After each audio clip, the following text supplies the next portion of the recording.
The grand hall of the United Nations glittered with lights that reflected off the polished floor. People from all nations stood in groups, talking quietly and looking toward the main doors. Today was a big day for Earth. The first alien ambassador was coming to visit. Ambassador Zalixian stepped through the doors and paused.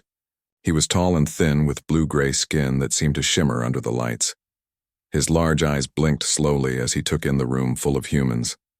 4 fingers on each hand twitched slightly, showing his nervousness even though his face remained calm.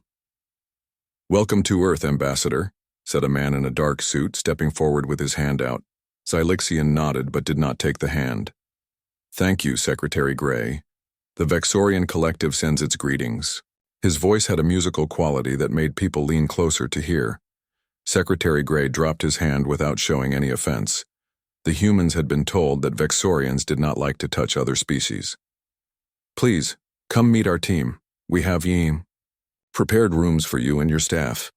Zalixian followed the secretary through the crowd. Humans stepped back to let them pass, but their eyes followed the alien with wonder. This was still new for them too. In a smaller room away from the main hall, a table was set with small plates of food and drinks. A woman with curly brown hair stood near the table. She smiled as they entered.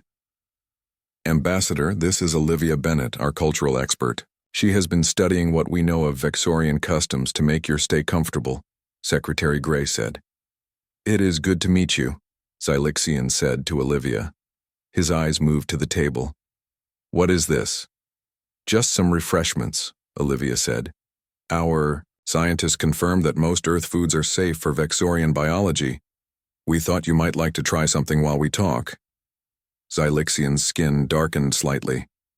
"Vexorians do not eat food as you know it. We take nutrition pills 3 times daily. They contain everything we need." "Of course," Olivia said quickly. "I read about that in the information you sent, but I thought perhaps you might be curious. Cultural exchange goes both ways, doesn't it?" Secretary Gray looked uncomfortable. "Ms. Bennett, if the ambassador doesn't wish to—" "No," Zalixian said. "You are right. I am here to learn about humans. This seems important to you." He moved closer to the table and looked at the small plates. "What do you suggest?" Olivia picked up a small plate with brown squares on it. "This is chocolate. It's sweet. Many humans love it." Zalixian took the plate and studied the chocolate. In his reports, he had noted that humans spent much time and energy on food. They had meals together, talked about food, and even had entertainments about cooking and eating. It seemed primitive to him. On his homeworld, they had moved beyond such things hundreds of years ago. When scientists created the perfect nutrition pills, they had no more need for farms or kitchens or restaurants. It was more efficient, more advanced. Still, he was a diplomat. He picked up a small piece of chocolate between 2 long fingers and placed it in his mouth. The taste hit him like a shock.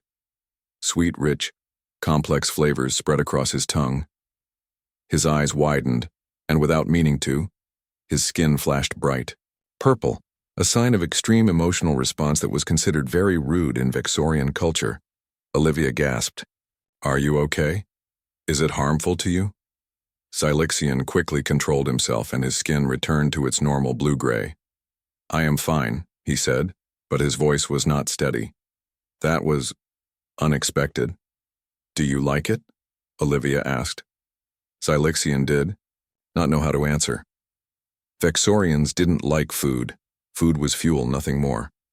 But what he had just felt was something his people had not experienced in generations. It was pleasure from eating. "It is interesting," he said carefully. "May I try another?" Secretary Gray looked relieved. "Of course, please help yourself to anything here." For the next hour, Zalixian tried small bites of different foods: cheese, fruit, bread, even a sip of wine. Each new taste brought strange feelings.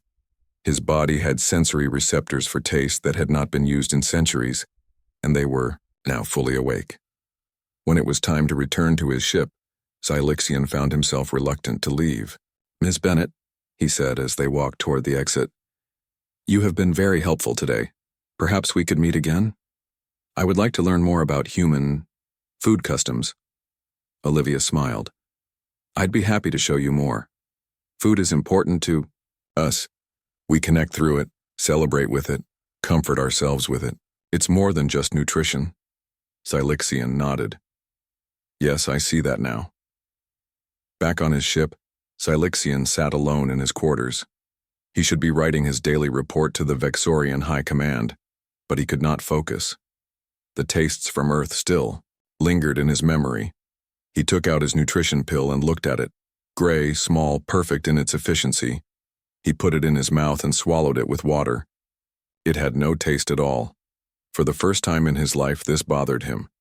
He turned to his computer and began to write, but not his official report. Instead, he wrote a personal note. I tried human food today, chocolate, cheese, fruit. Things with no purpose beyond pleasure. Things my people would call primitive and unnecessary. And yet, he paused, looking around to be sure he was alone, then continued. And yet I cannot stop thinking about them, about the flavors, about the way the humans smiled as they ate, about how food brought them together in a way that seemed to create bonds between them. He closed the file and hid it in a secure folder. Such thoughts were dangerous. Vexorians prided themselves on being beyond such basic desires. Food was for nutrition, not pleasure.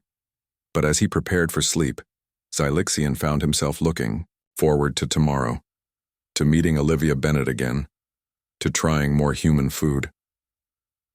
Something had changed in him today, something that could never be unchanged. He closed his eyes, and in his dreams, he tasted chocolate again. For 3 days, Silixian attended meetings with Earth leaders.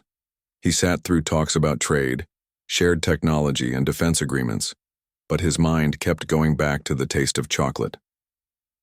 On the 4th day, he sent a message to Olivia Bennett. The message simply said, I would like to learn more about human food customs for diplomatic purposes. Olivia replied quickly. She would meet him at a small restaurant near the UN building that evening. When Silixian arrived, wearing a plain gray suit made for his tall, thin body, he noticed that this place was different from the grand UN hall. It was small and warm, with just a few tables. The lights were low and soft music played. Through a door, he could see flames in a kitchen. Olivia waved to him from a corner table. I'm glad you came, Ambassador. Please call me Silixian when we are not at official functions, he said, sitting across from her. His eyes moved around, the room noting how the humans at other tables laughed and talked while they ate. This is a family-owned Italian restaurant, Olivia explained. I thought we could start simple. Italian food focuses on fresh ingredients prepared in ways that bring out their natural flavors. A man came to their table with 2 glasses of water. He looked at Silixian with open curiosity but only said, Welcome. Ms. Bennett has already ordered for you both. I hope that's okay, Olivia said after the man left. I asked for a sampling of different dishes so you can try various things. Silixian nodded. He had not told anyone on his ship where he was going tonight.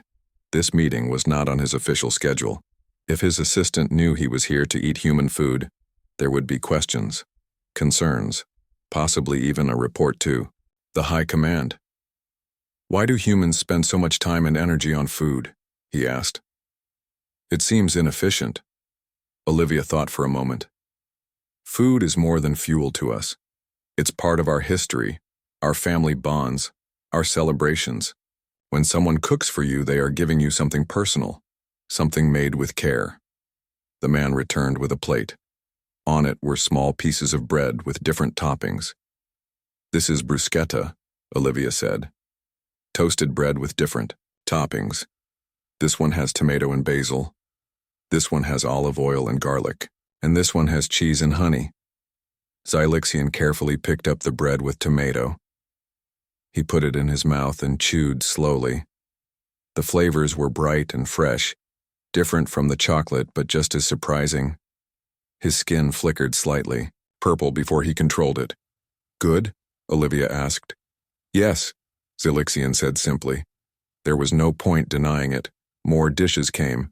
Pasta with a sauce made from tomatoes, bread dipped in olive oil, a small piece of fish with lemon. Each new food brought new sensations, new thoughts. On my world, Xylixian said as they neared the end of the meal. We used to eat food like this, long ago, before the Great Efficiency. The Great Efficiency? Olivia asked. 300 years ago, our scientists decided that food was inefficient. Growing it took land and water. Preparing it took time. Eating it took more time. They created nutrition pills that contained everything our bodies need. Perfect nutrition with no waste. He looked down at the empty plates on their table. We were told it was progress. But didn't people miss this? Olivia gestured at the restaurant around them. The first generation, perhaps. But children born after that knew nothing different. Our taste sensors became less important over time. Some say they have changed through evolution, though that is not officially recognized. He paused. Until I came here, I never knew what I was missing. Olivia watched him with kind eyes. Would you like to try dessert? Xylixian didn't know what dessert was, but he nodded. The dessert was called tiramisu. It was soft and sweet with a slight bitter taste that Olivia called coffee. Xylixian ate it slowly, wanting to remember every moment. When they left the restaurant, Xylixian felt different. Alive in a new way. He also felt guilty, like he had betrayed his people by enjoying something so primitive. Thank you for this experience, he said formally. You're welcome, Olivia said. But something tells me you're not done exploring human food. She was right. Over the next 2 weeks, Xylixian made excuses to miss meals with his staff. He met Olivia at different restaurants each time. They tried foods from China, India, Mexico, Ethiopia. Each cuisine told a story about the humans who created it, the places they lived, the things they valued. Xylixian began to see that food was more than just a primitive way to get nutrition. It was culture. It was history. It was joy. But as his interest grew, so did the risk of discovery. His second-in-command, Nelox, began asking questions. You missed another meal period, Ambassador, Nelox said one day, as Xylixian returned to the ship. I was in meetings, Xylixian said, not meeting Nelox's eyes. The human, Olivia Bennett, has requested to see you 5 times in the past 2 weeks. These meetings are not on your official schedule. What is their purpose? Cultural research, Xylixian said. The humans place great importance on their food.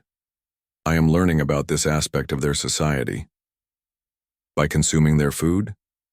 Nelox asked, his voice cold. Xylixian's skin darkened with surprise. How did you were seen, Ambassador, at a place called Thai Garden, consuming plant and animal matter with the human Bennett. Xylixian felt fear rise in him. It is part of diplomatic relations. The High Command will not see it that way, Nelox said. They will see it as contamination, as regression to primitive behavior. Will you report this? Xylixian asked. Nelox was silent for a long moment. Not yet. But you must stop this behavior. Take your nutrition pills as required. End these private meetings with the human. After Nelox left, Xylixian sat in his quarters feeling trapped. He took out his nutrition pill and looked at it. Plain, efficient, joyless. He thought of the tastes he had discovered, the warmth of sharing food with Olivia, the way humans connected over meals. He knew he should do as Nelox said. Return to proper, Vexorian behavior. But that night, when he wrote in his private file, he added, I cannot go back to the way things were. Now that I know what we have lost, I cannot pretend ignorance again. The question is, what do I do with this knowledge? He did not yet have an answer to this question, but he knew one thing for certain. He would not be giving up human food. Not now. Not after it had changed everything. A week passed. Xylixian tried to be more careful. He took his nutrition pills when others could see him. He attended all official meetings. But at night, he still met with Olivia. We should not meet at restaurants anymore, he told her. It is too risky. They were walking in a park near the UN building. It was early evening and the sun made everything look gold. Humans sat on benches or walked dogs or pushed small children in wheeled chairs. Where would you like to meet instead? Olivia asked. Perhaps somewhere private. You're home? Olivia looked, surprised but then nodded. I have a small apartment. We could cook there instead of going out. In fact, that might be better. You could learn how food is made, not just how it tastes. The idea of making food himself had never occurred to Zelixian. On his world, even before the nutrition pills, most people had food machines in their homes. The thought of touching food, preparing it with his hands, seemed both strange and exciting. Yes, he said, I would like that. The next night, Zelixian told his staff he was going to observe a human cultural event alone. It was not exactly a lie. Cooking was certainly a human cultural event. Olivia's apartment was small but neat. One room had a table and soft chairs. Another room had cooking machines and cabinets. Olivia called this the kitchen. I thought we would make something simple tonight, she said. Pasta with a sauce made from tomatoes and herbs. She showed him how to fill a pot with water and add salt. While they waited for the water to boil, she taught him to chop tomatoes and herbs. The smell of the fresh basil made his skin ripple with purple spots. Your skin does that when you really enjoy something, doesn't it? Olivia asked. Zelixian felt embarrassed. Yes, it is a sign of emotion. On my world, we try to control such displays. Why? Emotions are seen as primitive, inefficient. We value logic and control. Olivia added garlic to a pan with oil. It made a sizzling sound and a new smell filled the air. But emotions are part of what makes life worth living, she said. Joy, love, excitement, even sadness. They give life meaning. Zelixian had never thought of it that way. On his world, life was about duty, efficiency, and progress.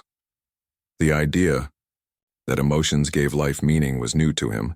They made the sauce together, adding the tomatoes to the garlic and oil. Then they put thin sticks of pasta into the boiling water. While they worked, Olivia told stories about learning to cook from her grandmother, about family meals on holidays, about cooking for friends to show she cared for them. When they sat down to eat the food they had made, Zelixian felt proud. He had helped create this. It was simple, yes, but he had turned raw ingredients into something delicious. This is good, he said after taking his first bite. Olivia smiled. It tastes better when you make it yourself, doesn't it? Zelixian nodded, his mouth full. It did taste better knowing he had helped create it. They met at Olivia's apartment 3 more times. Each time they made different foods. Zelixian learned to fry eggs, to bake bread, to mix spices for a curry. Each new skill made him feel more connected to the food, more alive. But their secret meetings could not stay secret forever. One night, as Zelixian returned to his ship, he found Nelox waiting with another Vexorian he did not recognize. Ambassador, Nelox said. This is Inspector Trill from the High Command. He has questions about your activities on Earth. Zelixian felt his skin go dark with fear, but he kept his voice steady. Of course. How can I help, Inspector? Inspector. Trill was shorter than most Vexorians, but had an air of authority. We have reports that you have been consuming human food. Is this true? There was no point in lying. Yes, as part of my cultural research. And you have been meeting privately. With a human female named Olivia Bennett? Yes, she is a cultural expert assigned to our mission. Inspector Trill's eyes narrowed. Our sources say you have been seen entering her private dwelling multiple times. What happens there? She has been teaching me about human food customs, Zelixian said. It was true, even if it wasn't the whole truth. Show me your quarters, Inspector Trill said suddenly. They walked to Zelixian's private rooms on the ship. Inspector Trill began opening cabinets and drawers. Zelixian watched, trying to remember if he had hidden everything. Then Inspector Trill opened a small drawer near Zelixian's sleeping pod. Inside were several small packages. Trill opened one and sniffed it. Spices, he said. Contraband. He opened another package. Seeds for growing plants, also contraband. Zelixian had forgotten about those. Olivia had given them to him as gifts. He had planned to try growing the herbs himself. And this? Inspector Trill held up a small data drive. Zelixian felt sick. That drive contained his private notes about human food, about how it made him feel, about his growing belief that the Vexorian way of life was missing something important. "Personal notes," he said. "We will examine them," Trill said, pocketing the drive. Nelox looked at Xylixian with something like pity. "The High Command has ordered you to return home, Ambassador. Immediately. Your mission on Earth is over. But the trade agreements, the defense talks, they are not finished," Xylixian protested. "Another ambassador will be sent," Trill said. "One who can maintain proper Vexorian discipline." That night, Xylixian was allowed to send one message to Earth. He could have sent it to Secretary Gray to explain why he was leaving. Instead, he sent it to Olivia. "I must return home. Our meetings have been discovered. The High Command sees my interest in food as corruption. I will face reconditioning when I return." Her reply came quickly. What is reconditioning? He did not want to frighten her, but he owed her the truth. "They will alter my brain patterns, remove my desire for food, remove the memories of taste and pleasure." There was a long pause before her next message. "That's horrible. Can you refuse?" "No, but do not worry. I do not regret our time together. You showed me a part of life I never knew existed. Even if they take the memories, something of this experience will remain. Change has begun." The next day, as his ship prepared to leave Earth, a small package arrived for him. It was from Olivia. Inside were dried herbs, sealed packets of spices, and a small jar of honey that would not spoil. There was also a note. "They can't take away what you've already changed into." Xylixian hid the package in his personal belongings. As the ship lifted off from Earth, he looked out at the blue planet below. His life would never be the same. Even if they took his memories, even if they changed his brain, he would find his way back to what he had discovered here. The journey home had begun, but it was not the end of his story, it was just the beginning. The Vexorian homeworld was beautiful in its way. Tall silver buildings rose into a pale yellow sky. Everything was clean, ordered, and efficient. As the ship landed at the main city, Xylixian looked out at his world with new eyes. He had been gone just 6 weeks, but he felt like a different person returning to a strange place. Guards met him at the landing pad. They did not speak as they led him to a small transport vehicle.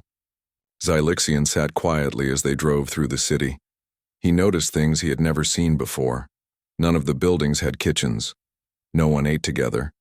There were no restaurants, no markets, no places where food brought people together. The vehicle stopped at a large white building. The sign said Center for Biological Correction. Xylixian had heard of this place but had never been inside. This was where they fixed people who did not follow the Vexorian way. A doctor met him in a white room. "Ambassador Xylixian, I am Dr. Mira. I will be handling your reconditioning." "When will it happen?" Xylixian asked. "We will begin tomorrow. Tonight you will rest. The process takes 3 days. After that, you will be yourself again." Dr. Mira looked at a data pad. "According to this, you have been consuming Earth food. This has activated old neural pathways in your brain.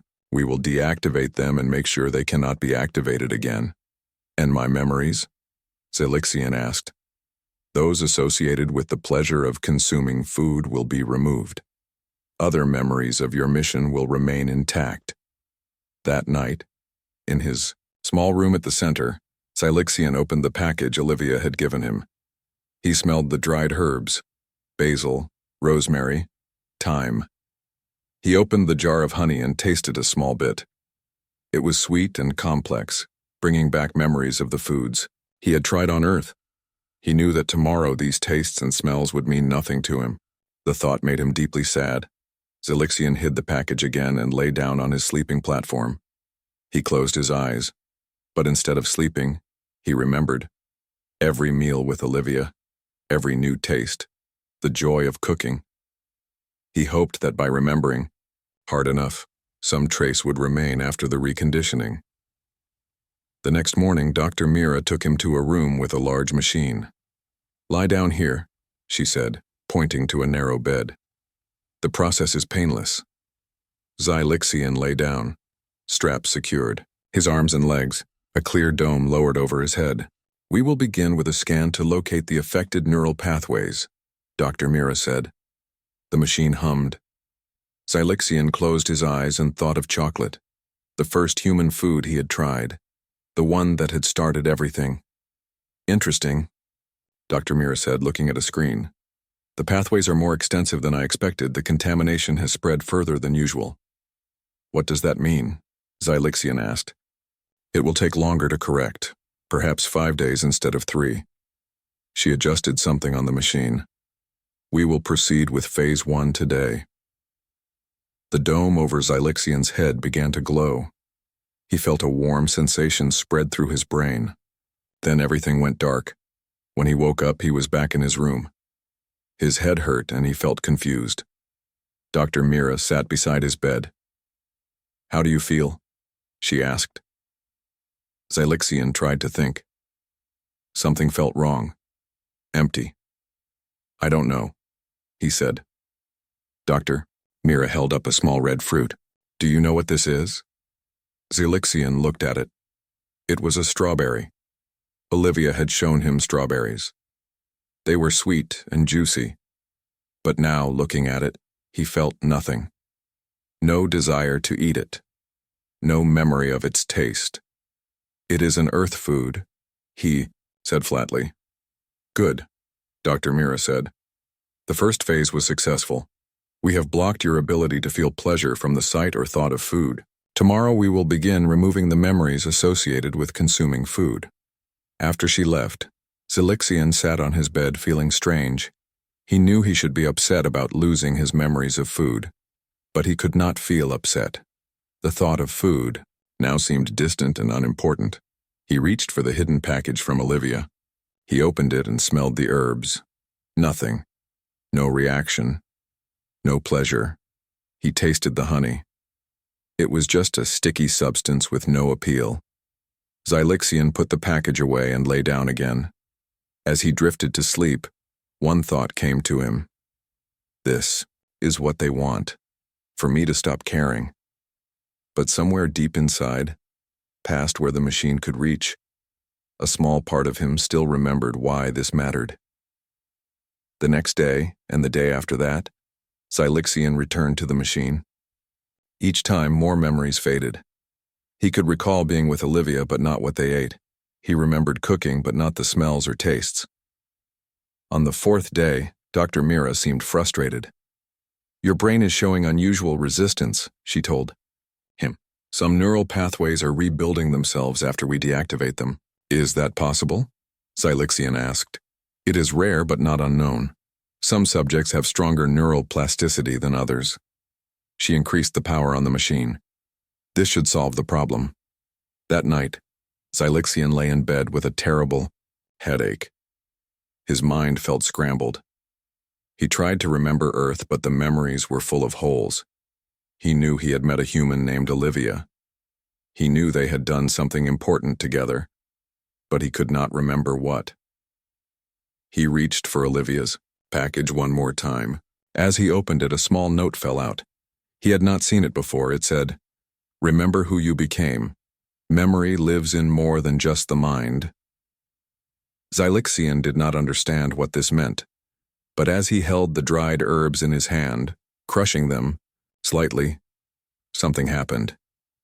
His skin flickered purple for just a moment. A flash of memory came back. Not a thought, but a feeling. Joy. Connection. Freedom. The machine could take his thoughts, but not everything. Some things were deeper. The next morning, Dr. Mira declared the reconditioning complete. You may return to your duties, she told him. A new position has been found for you in the Central Archives. Xylixian nodded. He felt empty, but functional. Ready to be a proper Vexorian again. But as he packed his few belongings, he put Olivia's package at the bottom of his bag. He did not know why. It meant nothing to him now, yet somehow he could not leave it behind. 6 months passed. Xylixian worked in the Central Archives organizing historical records. It was quiet work that required little thought. Each day was the same. He took his nutrition pills. He did his work. He went to his small living unit. He slept. He felt nothing special about any of it. Sometimes at night he had strange dreams. In these dreams he sat at a table with a human woman. They ate things that made colors explode in his mind. They laughed. He was happy. But when he woke up, the feelings faded. He told himself the dreams meant nothing. One day, as Xylixian sorted through old records, he found something interesting. It was a file from 300 years ago, before the Great Efficiency. The file contained pictures of Vexorians eating together at tables. They had food on plates. Their skin showed patterns of purple and blue, signs of pleasure and joy. Xylixian looked around. No one was watching him. He copied the file to his personal data pad. That night he looked at the pictures again. Something stirred in him. A question formed in his mind. Why did we stop eating food? The next day he searched for more old files. He found records of the Great Efficiency. The official history said that nutrition pills were created to solve food shortages. But these old records told a different story. There had been no food shortage. The change to nutrition pills had been ordered by the High Command for another, reason control. The records showed that when Vexorians ate together, they talked. They shared ideas. Sometimes they questioned authority. The High Command didn't like this. They saw food and the emotions it caused as a threat to their power. Xylixian sat back in his chair, shocked.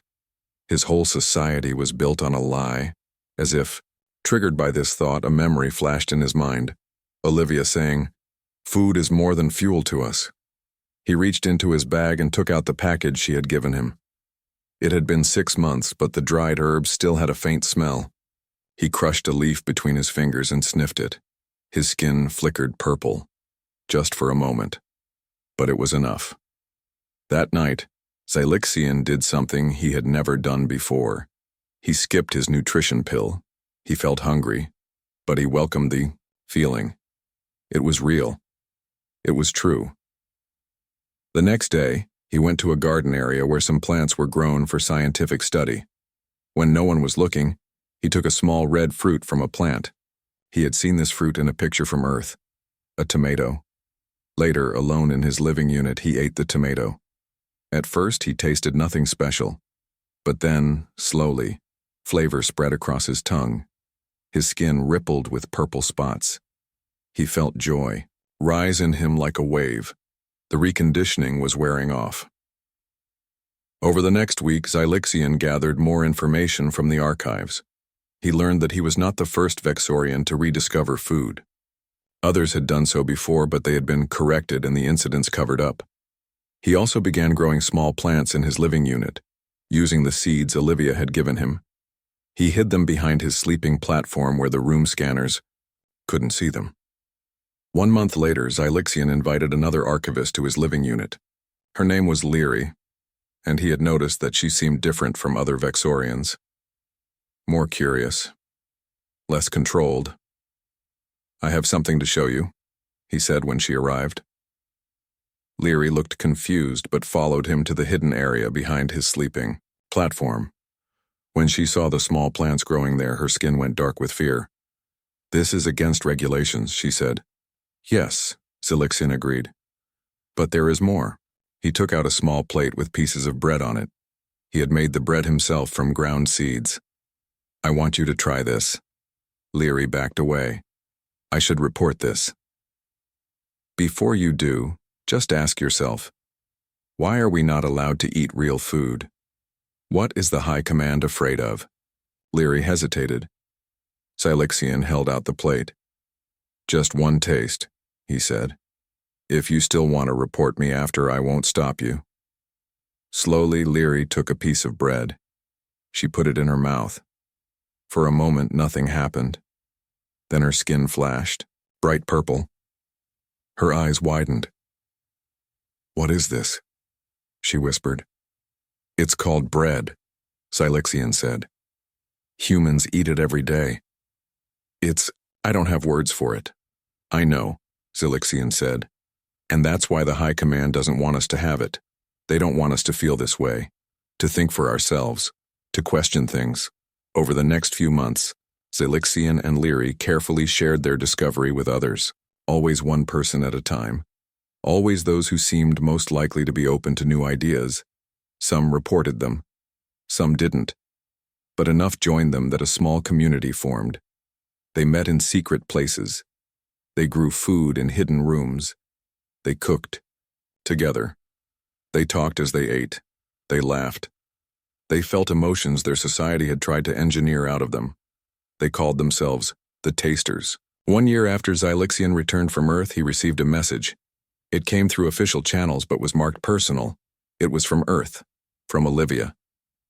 Ambassador Xylixian, it read, "I hope this message finds you well. Earth and Vexer have continued diplomatic relations in your absence. I have been asked to travel to your world as part of a new cultural exchange program. I will arrive next month. I look forward to seeing you again if possible." Xylixian read the message twice.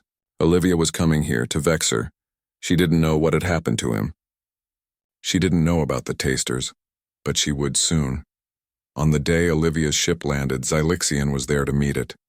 He wore the plain gray uniform of an archivist, not the fine clothes of an ambassador.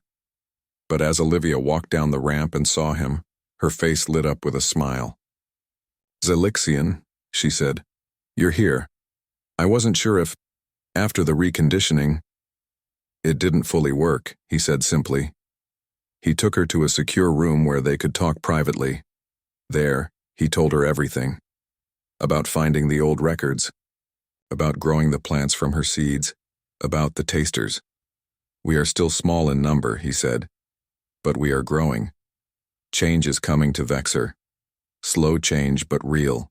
Olivia took his hand. "I'm so happy to hear that. So what happens next?" Xylixian's skin flickered with patterns of purple and blue, joy and hope. "Next, we invite you to dinner. There are many people who want to meet you, and I think you'll be surprised by what we've learned to cook."